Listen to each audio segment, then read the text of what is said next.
Hello and welcome to another episode of the Forge of Freedom podcast. I'm your host, Alex Ooley, and this is episode 131 of the Forge of Freedom.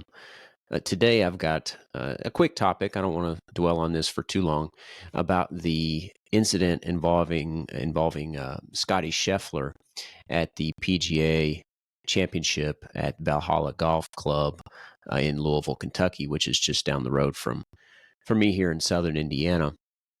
And I hadn't been paying too much attention to this incident or this case until recently. It was announced yesterday that Scottie Scheffler, that the prosecuting attorney in Jefferson County, Kentucky, would not be pursuing charges against Scottie Scheffler or continuing to pursue those charges, and would in fact be dismissing those charges with prejudice, which means that those charges could not be brought back to the table. In fact, Jefferson County Attorney Mike O'Connell made that announcement to the judge yesterday in Louisville, Kentucky. But this incident, for those who don't know, occurred on May 17th when a tragic accident occurred. One of the workers just outside of the Valhalla Golf Club was hit by a shuttle bus and died. And that caused some first responders to come to the scene and sort of create a little bit of a traffic issue. And Scottie Scheffler was on his way to the club in a courtesy car provided by the PGA. And it was alleged that Scheffler refused to comply with the orders of a police officer, Brian Gillis, and that he accelerated forward and dragged Gillis to the ground. The officer was taken to the hospital with apparent pain, swelling, and abrasions to his left knee and wrist, and his uniform pants were estimated to have cost $80, were damaged beyond repair, according to the arrest report. But in the aftermath, and Scheffler was arrested. He was taken to jail there in Jefferson County, Kentucky, where he was later booked out and returned to play in the tournament. But one thing that, as the investigation went on, that it turned out was that number one, the officer did not have his body cam on per department policy, which was a big problem. But then later on, some other footage came out that was available, and I'm going to put some of that up here on the screen. And that footage contradicted what the officer said happened. And this footage that I've got up here on the screen is it's on X, from the golf.com channel. And I'll link to all of this in the show notes so that you can go watch it yourself. And I'll go ahead and enlarge the screen here, enlarge the video. But what you'll see here is this is video from a nearby pole that shows Scottie Scheffler's car pull around you can see the shuttle buses here in the bottom of the screen, and pull around the entrance or into the entrance of the golf club.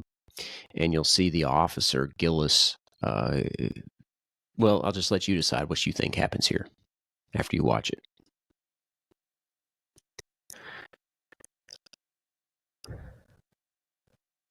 So I'll pause it there. You can see the car come into the screen. If you're watching the podcast by video, at least you can see this, and I'll sort of describe what's happening for those just listening by audio. But you see the vehicle pull into the screen, and this individual with a yellow jacket running toward the vehicle. And then you see the individual in the yellow jacket slam, it looks like his flashlight on the window or the door frame of the vehicle. And he pulls on the door handle, reaches in the car, and you can see looks like heated discussion going on there. But the vehicle stopped. Does that look, for those of you watching this, does that look at all like what the officer described, where he said that Scheffler accelerated, dragged him, dragging to the ground, causing him pain and swelling and abrasions? Do we see any of that in this video? definitely not. And I'll just play it back here one more time. All right, so once again, you see the car pull into the frame. Gillis running after the vehicle, slams the flashlight. Never gets hit by the car, never see any acceleration by the car, never see him go to the ground. Everything that Gillis said happened was a lie up to this point. Maybe his pants were damaged, but it wasn't because of any acceleration by the car. It wasn't because he was dragged to the ground. And all of this came out in the subsequent investigation. Well, what really caught my attention more recently was a couple of things. First was the statement by the prosecuting attorney, Michael Connell, and we'll listen to that here momentarily. But then subsequently was a statement by Scottie Scheffler's attorney. And I think that Scottie Scheffler really took the high road here. He never badmouthed the cops. He chalked it up to a misunderstanding. He did not attribute any ill will or call him a liar. He just said the whole time, it's a misunderstanding. And I think that I think that was really admirable that he did that. But the whole time, and Scottie Scheffler hired a well-known criminal defense attorney. His last name is Romine, Steve Romines. And I think that it illustrates, especially in cases like this, how important it is to have an attorney that won't cave in, that won't give in until all the evidence comes out. Because I think that a lot of times people without good attorneys, without the money and the resources to fight these cases, end up rolling over or getting rolled over by the system. And so this incident really sheds light on how these cases often go, okay, especially where there's no body cam. Thankfully, there were eyewitness reports that corroborated Scheffler's account of what happened and contradicted the officer's account of what happened. And there was at least some video evidence, despite there not being any body cam evidence. But here's what I'm going to play a short clip here from WDRB News, which is a local news station in the Louisville area. And this clip, it shows the statement from the county attorney. If you want to watch it yourself, like I said, I'll link to all of this. And he really focuses on what's interesting, focuses on the tragic incident involving the death of the worker, Mr. Mills, I believe was his last name. And which is true, was a tragic incident, but it sort of deflects from the responsibility, the wrongdoing of the officers. Or the officer, I should say, in this case. And the case again was dismissed with prejudice, which means it cannot be brought back to court. Scheffler's attorney didn't have much to say after the case was dismissed, but outside here on the court steps, he did have plenty to say. Scott Reynolds has the moments, the comments of what he had to say, and also has reaction from the pro golfer. Well, Stefan, Scheffler's attorney is adamant that Gillis was not dragged, saying LMPD overcharged this case and the world-famous golfer was falsely arrested. But for Scheffler, this is where the story ends. He has no plans to sue the city. There are absolutely grounds for a lawsuit. He doesn't want to be involved in one. There you go. There are absolutely grounds for a lawsuit. And I think that's true. Being an attorney myself and having been involved in several civil rights cases, what are called Section 1983 cases. I've been on the defense side. I've been on the plaintiff side of those. I think there are grounds for a case here. And you hear Steve Romines here, Scheffler's attorney, say there are clearly grounds, but Scheffler doesn't want to pursue a case. This is the end of the road for Scheffler. And like I said, I think that's refreshing for somebody not to want to pursue a case. despite there being very good grounds for one. And here, Scheffler, this was not without damage. I mean, he was at a tournament on his way in to play that day, and he was arrested based on lies from an officer for criminal mischief, reckless driving, and assault on the police officer, which are relatively serious charges. I mean, I believe the assault, and I'm not a Kentucky attorney, but I believe it carried upwards of 5 years in jail as a possible penalty or possible punishment. So like I said, I really admire Scheffler for not pursuing that. But this is what really caught my attention. I'm going to continue to play the video here. Again, because who pays? The taxpayers of Louisville. Scottie Scheffler doesn't want the taxpayers of Louisville to have to pay him a dime. He wishes to move forward from this case. Steve, that part right there, I love that. Who pays for the wrongdoing of Officer Gillis? Who pays? The taxpayers pay. Officer Gillis doesn't pay. The department doesn't pay. The prosecutor's office does not pay. The taxpayers of Louisville pay. The taxpayers of Kentucky, of Jefferson County, pay. And that's the problem with these, and I've talked about this before, particularly in the context of qualified immunity cases involving qualified immunity, is that civil rights cases don't really hold public officials, government officials, law enforcement officers accountable individually. Very rarely do they do that. And because of that, it allows a corrupt system to persist.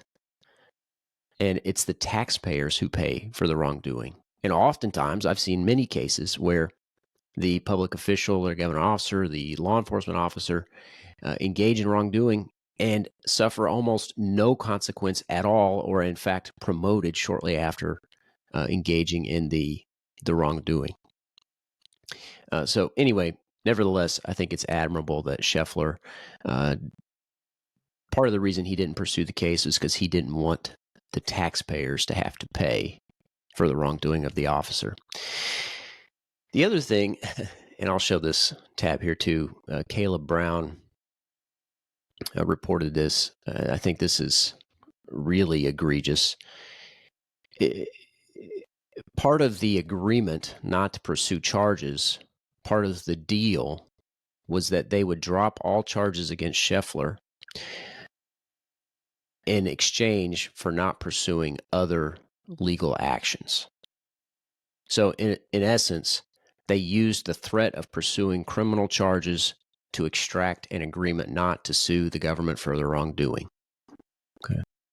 And I like the way that the Babylon Bee put this, or it's actually not the Bee, which is, for those who don't know, the Babylon Bee is a satire website, which is sometimes, sadly, more true than other non-satirical news. But they also have a companion website called Not the Bee. And they said about this arrangement, so they're holding his charges as bribery to avoid repercussions. Seems illegal. Yeah, it kind of does. But guess what? That's how the government works. They bribe people to get what they want. And of course, they don't like competition, so they won't let you or I engage in bribery, of course, but they do it all the time. So anyway, those things I thought were worth mentioning. I thought that was part of, aside from the cop who lied, which is unfortunately not unusual. There are lots of good cops out there, but there are unfortunately many bad ones as well in the system. Really attracts bad apples and allows them to thrive and to flourish. So that's a really something that I'll talk about maybe in a separate episode about why the system, the criminal justice system, and the law enforcement profession are attractive to bad apples. Like I said, like there are good ones, but it's hard to tell which ones are good and which ones are bad. All right, so that's where I'll leave this episode for now. I hope this sheds some light on the situation. Like I said, it's really despicable that they used the criminal charges as leverage to extract an agreement not to be sued. Really, really despicable.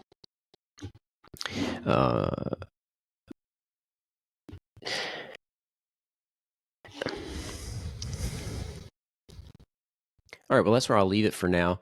I've got, for Monday Gun Day, a few things that we need to chat about. I'm hoping to get Jeff Knox on the podcast this weekend or sometime soon. He, of course, was one of the 4 for Reform candidates for the NRA Board of Directors, and I want to get his take on what happened at the NRA annual meeting, what happened at the members meeting on Saturday, and at the board meeting on Monday, and then what the path forward is for the NRA. Because, frankly, the NRA, despite the reform efforts and the many directors that were elected as reform candidates, they've got a big hole to dig out of. And I think that Jeff Knox is one of the best resources available to us to get some insight into that situation. So I'll have him on the show here soon. Hopefully, if not this week, sometime next week. But then also we've got news from the Supreme Court in the NRA's Vulo case, which was actually a First Amendment case, but it was a 9-0 decision written by Justice Sotomayor. So the NRA got a favorable decision, 9-0, written by Justice Sotomayor. It sounds like something out of a fiction novel. So anyway, we've got a few things to talk about. I'll be bringing those topics to you here in the near future. And then also, my wife and I are going with some family and friends to Tennessee in a few weeks to attend the Homestead Festival at Hardison Mill. And I'll look forward to reporting back about that festival as well and all the things that we learn while we're there. All right, everybody, thanks for tuning in. If you liked it, don't forget for the algorithm to like, share, and subscribe to help us spread the message of freedom. And of course, as always, you can find the show on YouTube, Facebook, Rumble, and all the most popular podcast streaming platforms. You can also find me on X at Forge of Freedom and at forgeoffreedom.com. Until next time, everybody, remember, you are the Forge of Freedom. Thanks for listening to this episode of Forge of Freedom. Be sure to subscribe wherever you heard this podcast so you never miss a future episode. For more information or to connect with Alex, you can go to forgeoffreedom.com or follow him on Twitter at Forge of Freedom. Until next time, remember, you are the Forge of Freedom.